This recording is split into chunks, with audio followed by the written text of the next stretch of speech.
Dubious Ones, welcome back to the channel for the final All in London review. Yes, it's main event time. But before we get to that, make sure you hit that subscribe button, smash like, and leave me your comments in the comment section down below. I want to hear your feedback on this match and this pay-per-view as a whole.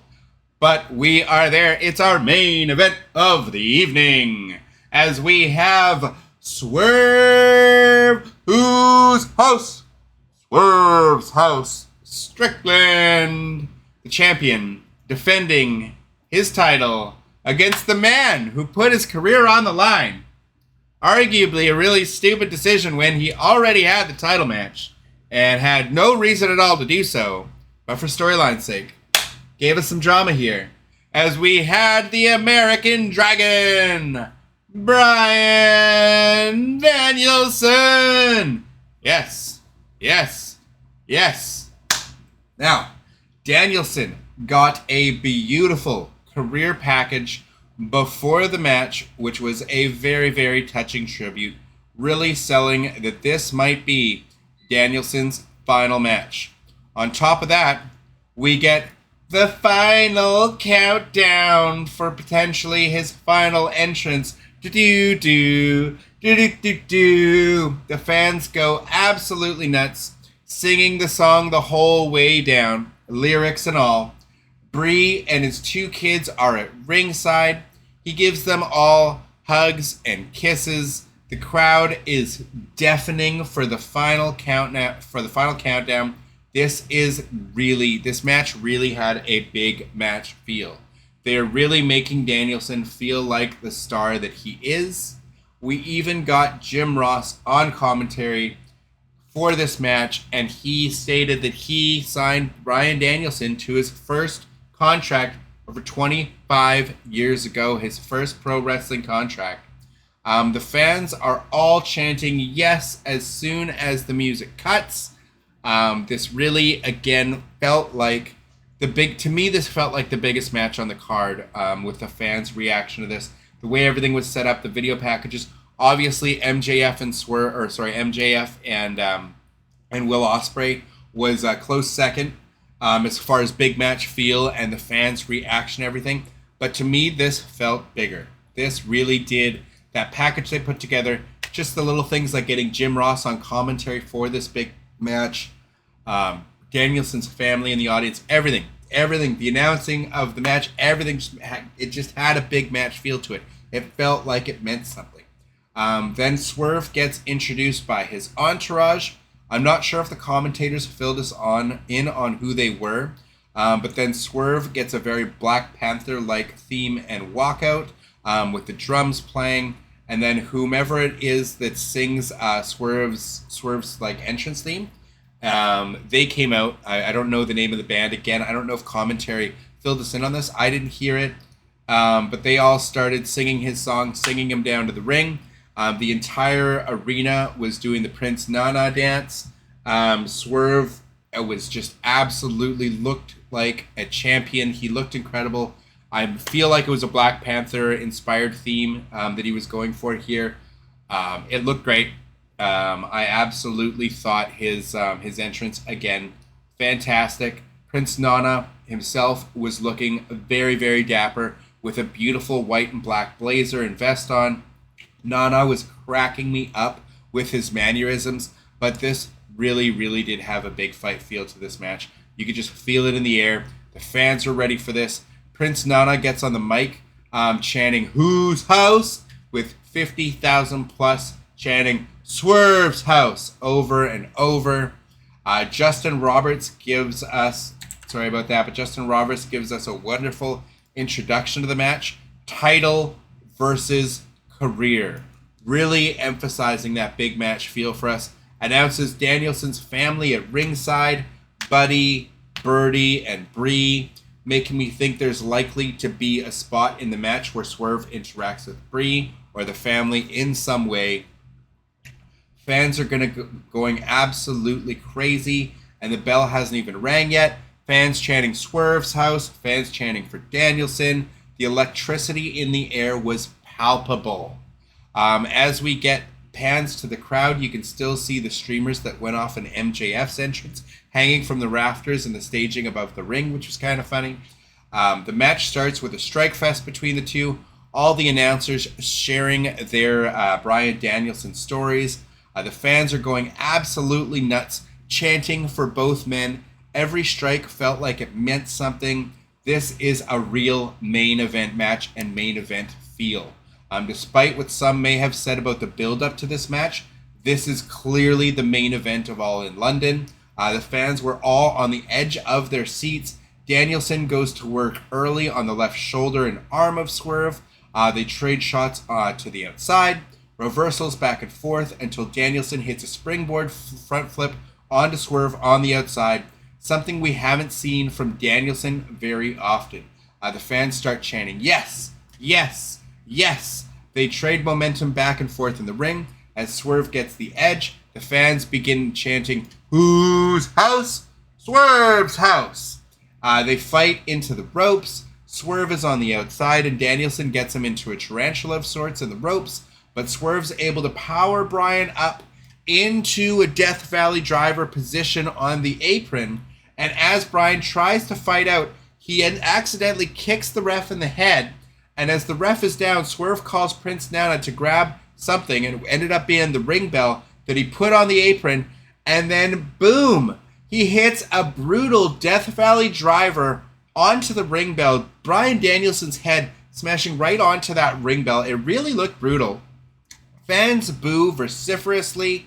The camera cuts to Danielson, and his face is busted wide open, which I thought was a little funny, that hitting the back of his head and neck on the bell made his face bleed.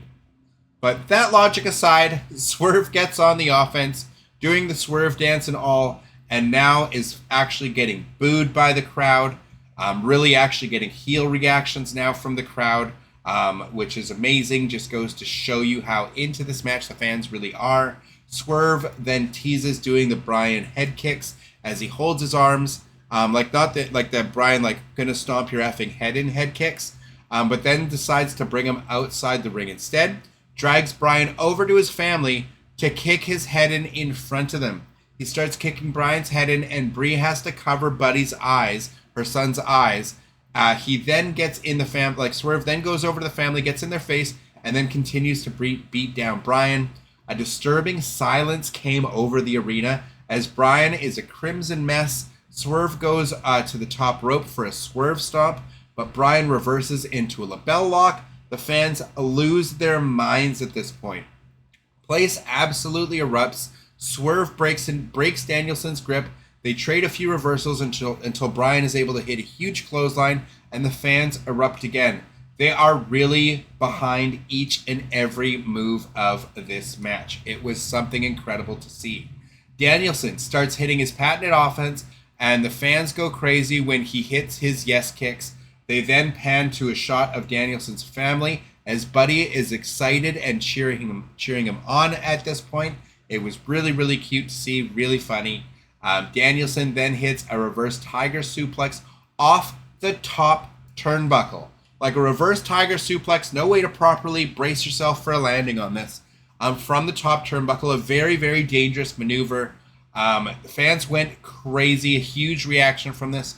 Danielson then starts hitting the stomps to the face of his own, kicking Swerve's head in, followed by a cattle mutilation, but Swerve is able to stand up and turn it into a devastating vertebreaker from the cattle mutilation. It was actually a crazy spot to see. The doctors then rush into the ring to check on Bryan as he took a brutal fall on his neck. Swerve shoves the entire medical team out of the way and then hits a Swerve stomp from the top rope. 1, 2, and Danielson just kicks out before the 3. The fans erupt again, starting yes chants, but then Swerve silences them all with a house call kick to the face. He hits a second house call kick and then begins looking to the crowd as they boo him out of the building.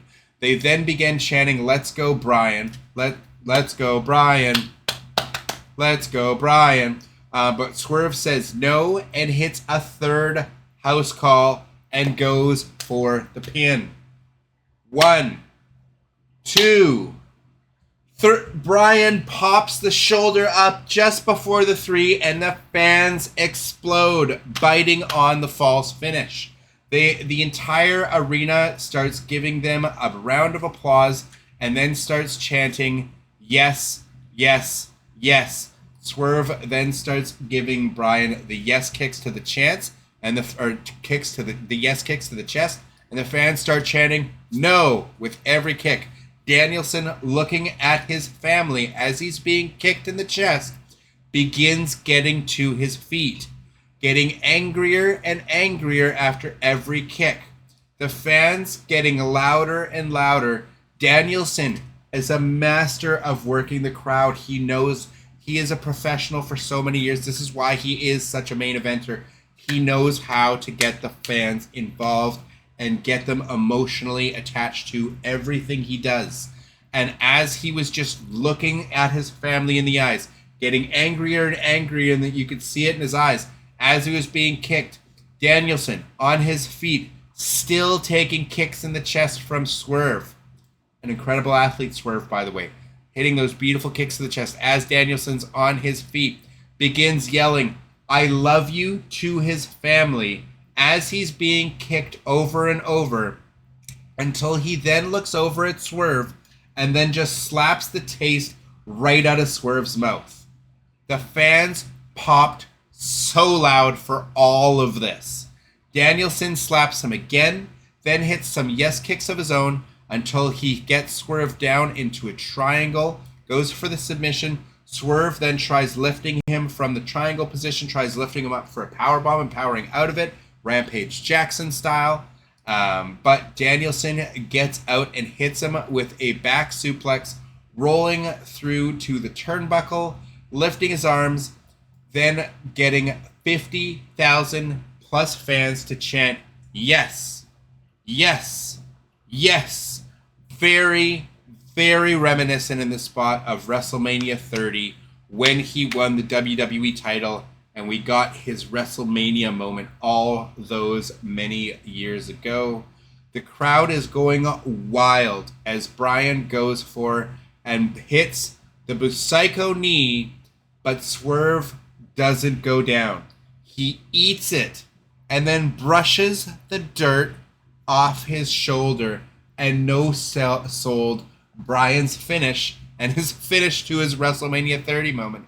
He just ate it and went like this. It was the ultimate disrespect. It was such, oh my God, the Riz from this man. Crazy. That was like amazing. That just, it blew my mind. When I saw that, I popped. I popped for that brushing of the dirt. The no-sell, just in the way Swerve, not the fact that he no-sold it, but in the way he no-sold it was just, oh my goodness, the charisma just oozes off this man. The two of these guys, hell of a main event. But this was absolutely crazy. The fans are going crazy. Swerve then hits Danielson with another house call, which sucked the air right out of the arena. The second time Swerve has managed to do that this match, but he sucked all the air right out of the arena. The entire crowd, you could hear a pin drop amongst those 50,000 fans at this point, as it looks like this may be Danielson's final match. He slowly sets Bryan up for big pressure, aka Made in Japan, for a 1, 2, but no, Bryan kicks out again. The fans lose their mind. Huge pop as Danielson is still alive in this one and survives the big pressure, pun intended. Swerve looks at Bryan's fallen body and begins doing the yes pose himself. The fans boo Swerve out of the building, then start chanting no as he keeps taunting them, when all of a sudden, someone appears out of nowhere. It's Hangman Page. What is going on? Page takes out a security guard, then knocks Prince Nana down before like 10 security guards or so all swarm him and start taking him away. But while Swerve is distracted watching Hangman, Bryan hits a huge Busaiku knee to Swerve. The fans pop huge. 1, 2, no, not like this. Swerve kicks out of that. The fans are going bananas at this point. They exchange strikes back and forth. Danielson gets the upper hand, hits another Psycho knee, and as Swerve tries to get back to his feet, he gets hit from behind with a fourth Psycho knee right into the turnbuckle. Then Bryan locks in the label lock.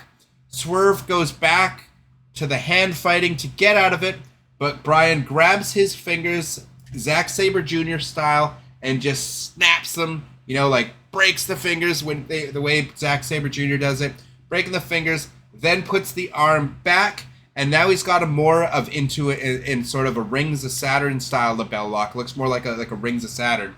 Swerve has no, or I guess brutalizer, because Pac uses that as a brutalizer, but looked a little bit more like that when he had both arms. But Swerve then has no choice but to tap out. We then have a new AEW World Heavyweight Champion, Bryan Danielson. And then we get Danielson's family along with Claudio, Wheeler, and Pac. I guess Pac is now a member of the Blackpool Combat Club as they're now Trios champion. I'm not sure if that's what's going on, but we'll have to wait and see for that. But they all join him in the ring for celebrations. The crowd goes nuts, and this is how you send your fans home happy after your Super Bowl of wrestling events. This was a perfect finish to this card. It sent the fans home happy. Was this their best pay-per-view ever? No. But was the ending all that really mattered about the end of it? Maybe not, but it's definitely the icing on the cake, the cherry on the top, because this was a great card. AEW puts on so many incredible pay-per-views, but this is the finish you want to send 50,000 plus fans home with. It's going to leave them with a good feeling. Everybody was happy. The fans were absolutely elated. Danielson's adorable, beautiful family in the ring with him. It was an amazing match, a great finish. And though Swerve didn't quite nail himself into the turnbuckle from that last Psycho knee as much as I'm sure he would have liked to, that was really the only spot in the match where it wasn't hit perfectly, where he just kind of, you knew what they were going for and you knew what the intention was, and was for him to really hit that a little bit stronger. But outside of that, this was an absolutely incredible match. Match of the night for me by far, I would definitely say. Fans were behind every step of the way, every strike, every single move, everything they did meant something, and the fans were behind all of it.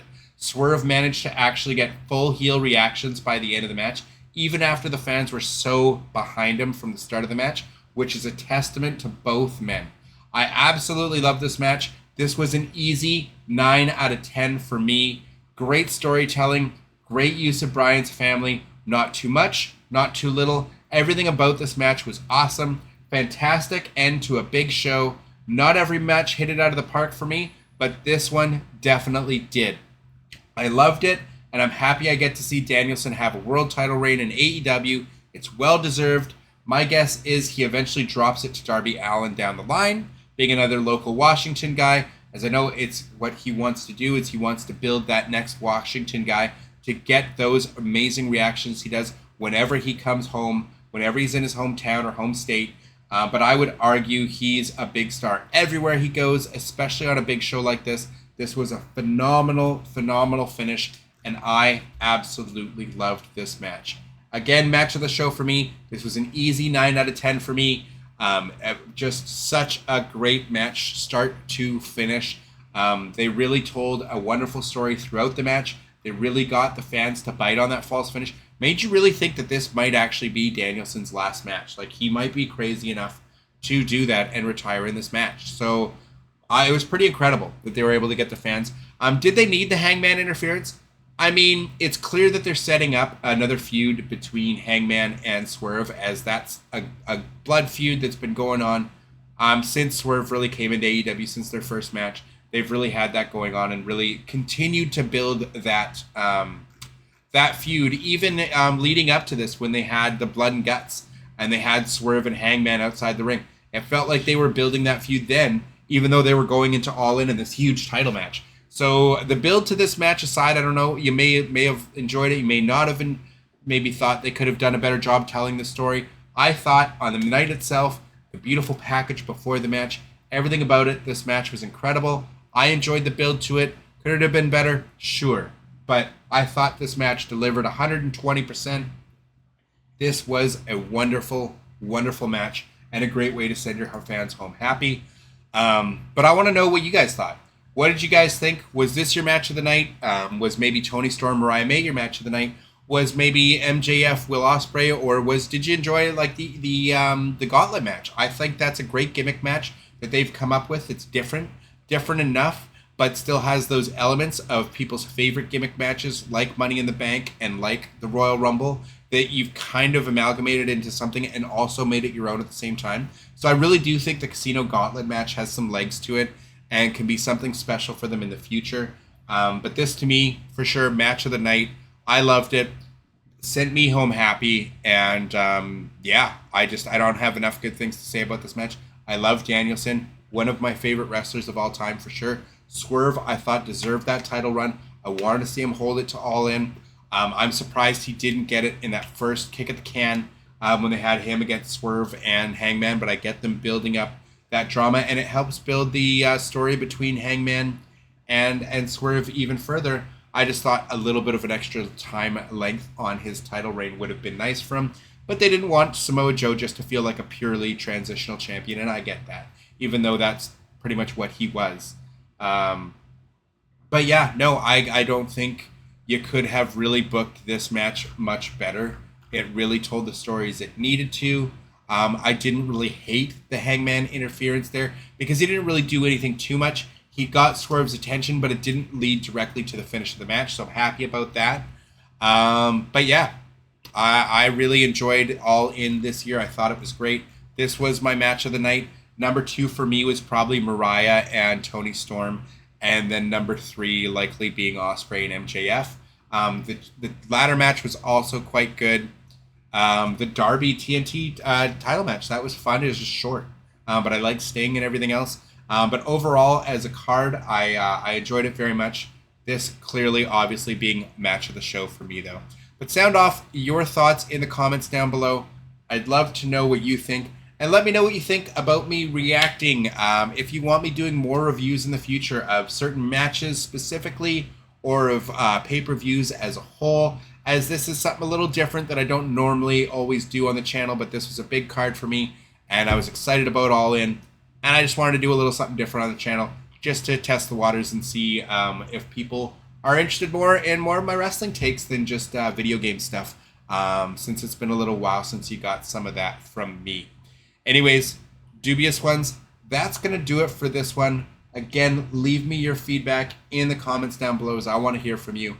But I will definitely catch you all in the next one. Thanks for watching. Deuces.